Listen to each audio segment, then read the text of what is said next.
Welcome back, everybody, to another edition of Wood-Fired Brick Oven Cooking. My name's John Anthony Vincent Savoca. I'm going to be your personal chef for tonight. Wow, that's getting so hot, I'm trying to move forward a little bit. We have some amazing food getting cooked tonight. It's Friday night. It's time to celebrate, and we're going to make some delicious food for my family and some friends. So here's what we're going to do. Since I just so happen to have these beautiful porterhouse steaks laying around, we're going to make steak pizzaiola pizza this evening. Additionally, since I live right on the Fire Island Inlet, I went and got some clams yesterday, so we made some baked clams. We're going to cook those in the brick oven as well. We also have these beauties rising under the brick oven. Those are going to be puffy and beautiful in the next few minutes. We're going to cook those for our guests. Finally, we have a tray of peppers and onions. That's going to be part of our steak pizzaiola dish as well. Let's get started. Now, for our steak pizzaiola sauce, what a lot of people do is they take whole tomatoes, they chop those up, they get rid of the seeds and the skin, and they use that. We're going to use our San Marzano tomatoes. And I'm going to do the same thing, put them in the blender. Just going to pulse it. And that's it. We're done. Now we're going to put it in the frying pan with some garlic and some oil and some other delicious stuff. Our oven is good and hot. We're right around 375 degrees Celsius, which is up over 700 degrees Fahrenheit. So what I have to do now is just push this fire to the back, and I'm going to put that frying pan in and get our oil good and hot to fry up our garlic and our onions. All right, our oil is good and hot. I don't want to get too close to it here. I'm going to put in our onions. I'm going to put in our garlic.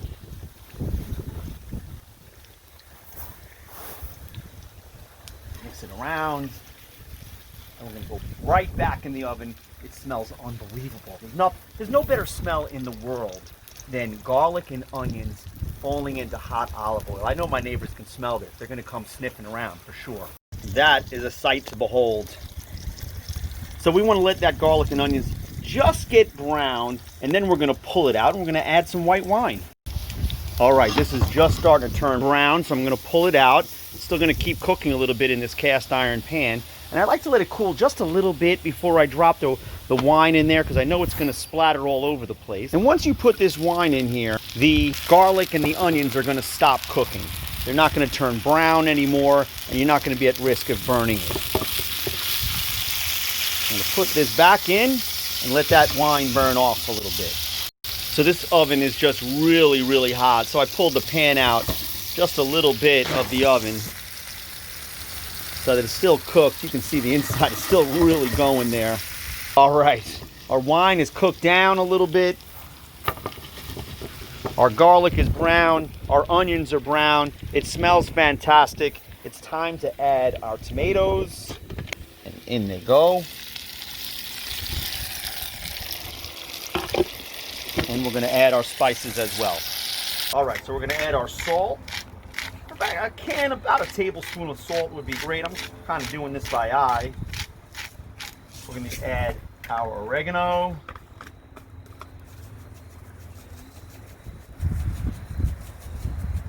Our black pepper.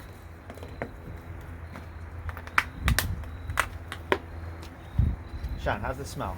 Amazing. Oh my God, I can't wait to get into this. This is going to be unbelievable. That's good.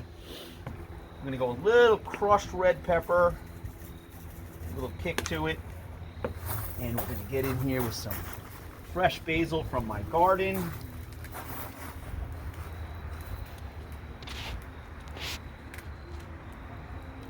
Put my wooden spoon in the house. I'm going to use my ladle. Works. Oh yeah, of course it works. And we're going to let this cook for about 10 minutes or so. I got to let this oven cool down a little bit because otherwise it will burn. It's going to be unbelievable. Are we rolling right now? Yeah, you're rolling, all right, so baby. we're going to dress up our peppers and onions. So we have green bell peppers, we have red bell peppers, and we have Italian frying peppers. You can really use any pepper you want, but all three of them together is going to be delicious. So we're going to just put some olive oil over the top.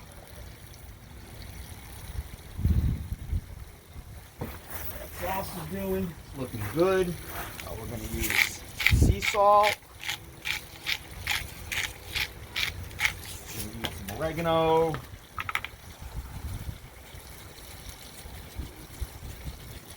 Use some black pepper.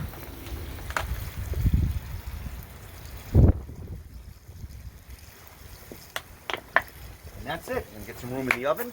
Peppers and onions are going in. So you wouldn't typically use a brick oven to, you know, create sauce.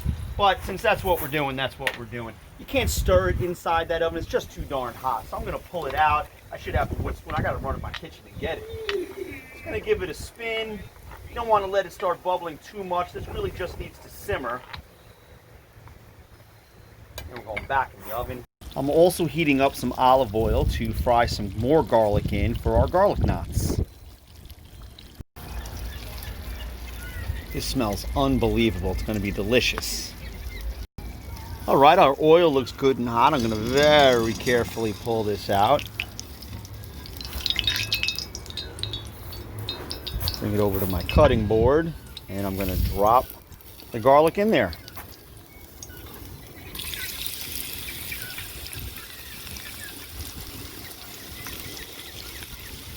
All right, our garlic is beautifully golden brown. I'm going to put it in this bowl, and it'll sit there and await our garlic knots. All right, our sauce is ready, so I'm going to take this out.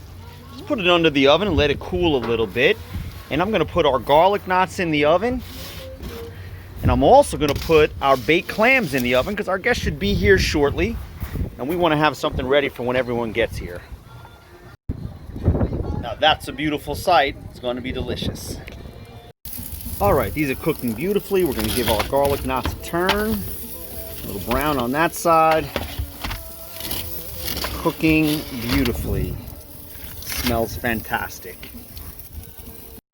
We got customers. We got customers. Customers in the bringing restaurant equipment with them.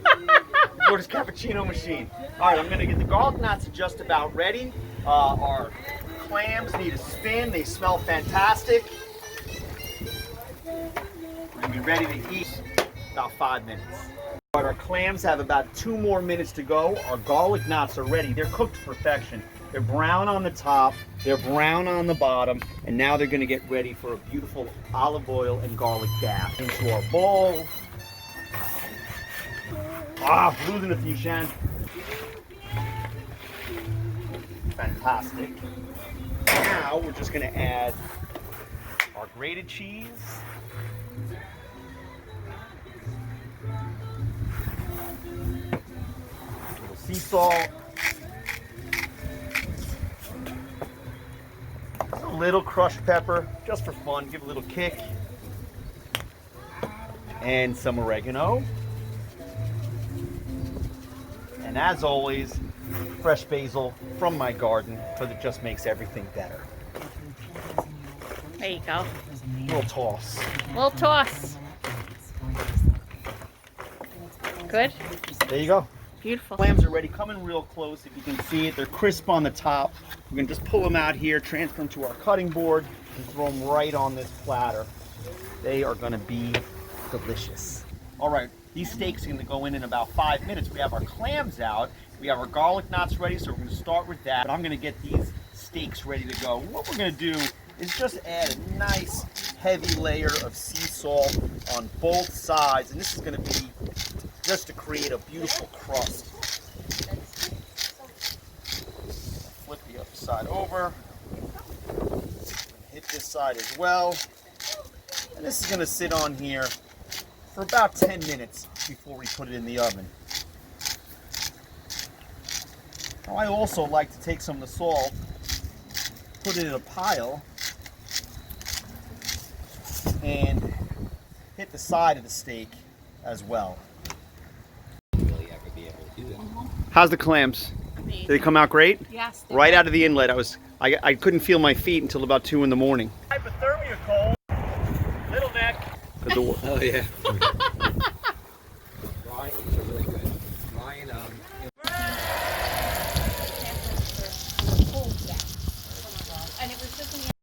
All right, so I just threw a few more logs on there. I got to let that burn down a little bit. You can see that's really going in there. I brought those ambers up to the front, and we're going to put the barbecue right over those ambers to grill those steaks. All right, we're going in with our porterhouse, and we're only going to go in for about 60 seconds on each side because it's going to go back in the oven when we do the actual pizza. We're coming out Just gonna put this over on our cutting board. I'm gonna cover it with some tin foil and let it rest for a few minutes, and then we're gonna slice it up. Our pizza's, all our ingredients are ready. Our steak is cut. It came out unbelievable. So we're gonna start with our first steak pizzaiola pizza, which is really just gonna be steak, peppers, onions. We're gonna use fresh mozzarella. We're gonna use the sauce that I made earlier, and we're gonna sprinkle it with gorgonzola. Here as well. Come in close, John. People want to see the magic. Oh my goodness, that looks unbelievable. And we're gonna wait till it comes out to put the gorgonzola on. That's going to be fabulous. Right into the oven. Come on in. People want to see it go in. Into the cave of happiness. It is ready. My goodness, that couldn't look any more beautiful. The only thing I have to do now is top this off with a sprinkle of gorgonzola. Oh my goodness. That looks unbelievable. And we're going to put some basil right from my garden over the top as well.